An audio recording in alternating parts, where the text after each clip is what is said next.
के लिए काफी अच्छा रिस्पांस मिल रहा है। Yes yes. और साथ ही साथ आपके कैरेक्टर को भी बहुत अच्छा रिस्पांस मिल रहा है क्योंकि लोग पसंद कर रहे हैं। करेक्ट। तो उस अंदाज में शुरू करते हुए बहुत जानना हार्ड, चाहेंगे बहुत हार्ड। कैसा फील कर रहे हैं सबसे पहले बहुत तो ये अच्छा फील जानेंगे। कर रहा हूँ। एक सेकेंड ना, वहाँ पर आवाज़ नहीं चाहिए यार, प्लीज़ करण। आवाज। Sorry, will start again. हाँ। सो कॉन्ग्रेचुलेट करना चाहेंगे सबसे पहले तो गली बॉय के लिए काफी थैंक यू। अच्छा रिस्पांस मिला है, साथ ही आपके कैरेक्टर को भी बहुत अच्छा जी। पसंद किया जा रहा है। तो उस अंदाज में कुछ शुरू करते हुए जानना चाहेंगे कैसा फील कर रहे हैं। बहुत हार्ड फील कर रहा हूँ। बहुत अच्छा हो गया है। मतलब one can only hope for something like this, and we knew that we had a good film on hand, but the magnitude of its reach is something that is a very pleasant surprise to all the people who are involved in the film. It's probably, in my short career, it's probably the biggest film in my life, and I'm so happy to be a part of this film for many, many reasons. Like to work, to get a, to get to work with Zoya was the first reason, and to collaborate with such prolific, phenomenal talents like Ranveer Singh and Alia Bhatt and Vijay Raj and Amruta Subhash and the up and coming guy Siddhant Chaturvedi. Just and one can only wish for something like this, and I'm glad it happened to me, and I'm glad I'm part of Gully Boy. So proud of it. Okay, बात गली boy की हो रही है तो release date से लेके अभी तक का या फिर फिल्म बनने से लेके अभी तक के सफर को कैसे डिस्क्राइब करेंगे। Uh, दिसंबर 2017 में मैंने ये फिल्म साइन की थी। हमने जनवरी 2018 से शूट करना शुरू किया और अप्रैल में हमने शूटिंग ख़त्म की।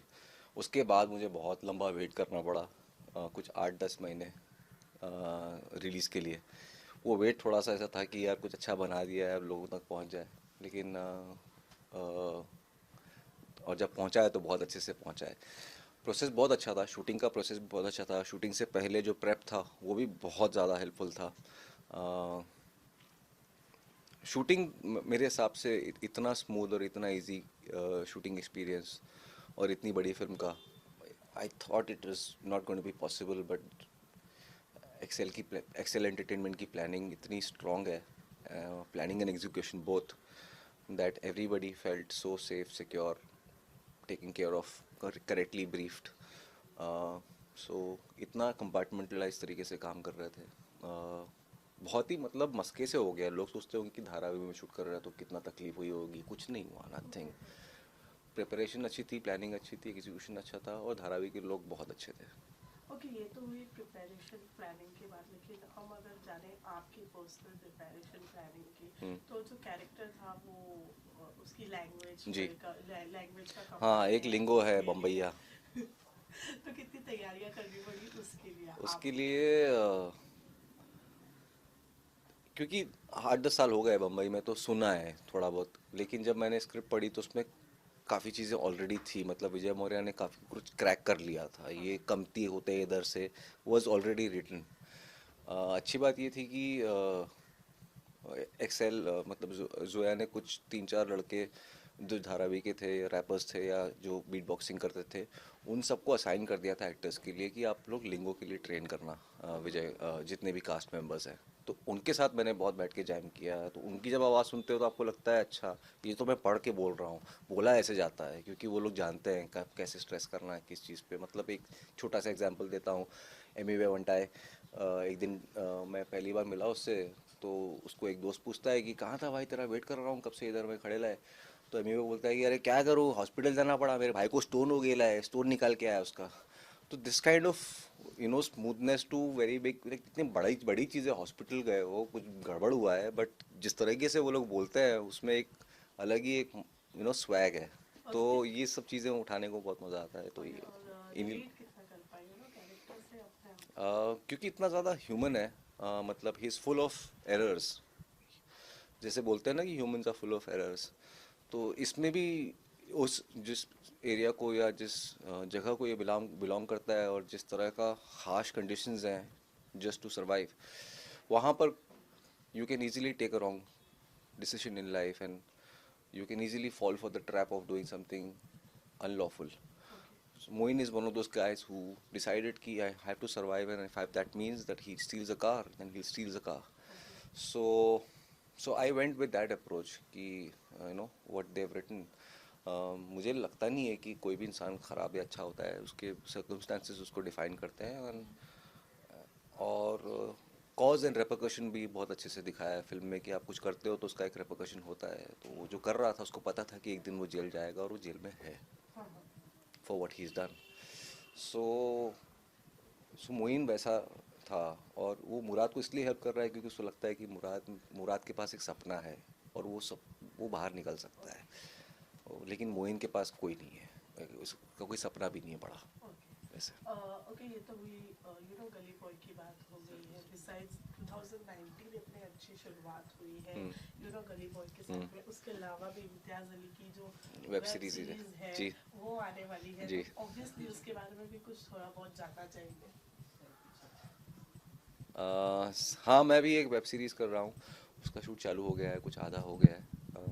इम्तियाज़ अली साहब ने वो लिखा है, और बहुत ही कुछ इंटरेस्टिंग लिखा है, और वो प्रोड्यूस भी कर रहे हैं, उनका खुद का प्रोडक्शन हाउस खोला है।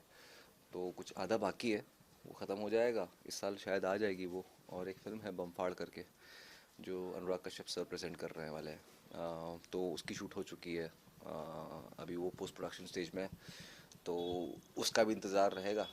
और उसके अलावा एक और फिल्म है जो आने वाली है। कौन सी? नवाजुद्दीन सर के साथ में, तो कौन सी? मॉनसून शूट आउट रिलीज़ हो चुकी है। हाँ, और कोई और प्रोजेक्ट नहीं, अभी तो ये दो मैं एक कर चुका हूँ, एक कर रहा हूँ, आगे का मैं बताता हूँ जब सही समय आएगा।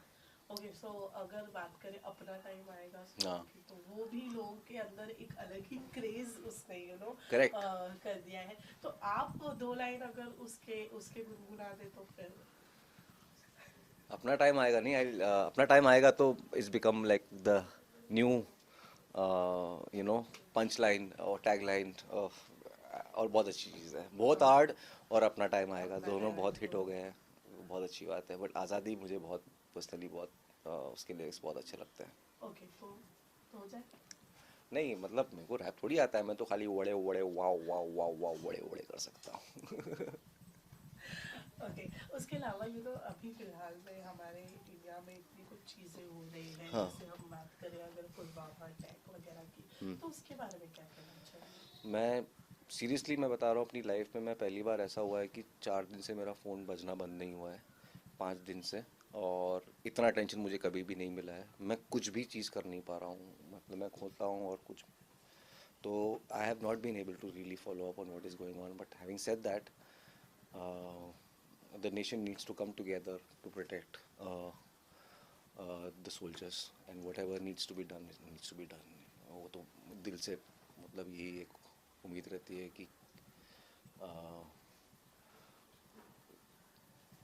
कि मतलब इनसे बड़े हमारा, इनसे ज़्यादा ध्यान रखने वाला हमारा कोई है नहीं, तो we need to do everything that we need to do to protect them if something is going wrong. Okay, अलग अलग तरीके के किरदार आपने निभाए हैं फिल्मों में, फिर चाहे वो पिंक हो या फिर जैसे आपका मॉनसून शूट आउट हो, तो कोई ऐसा कैरेक्टर जो अभी तक के आपको नहीं मिला और अभी, आप हाँ, चाहते हैं कि मैं वैसा कैरेक्टर प्ले करूं, तो वो कैसे, कौन सा कैरेक्टर? मेरे ख्याल से मैं कहूँगा कि एक फुल फ्लेजेड कॉमेडी मैं करना चाहूँगा। मुझे लगता है कि वहाँ पर कुछ एक्सप्लोरेशन हो सकता है।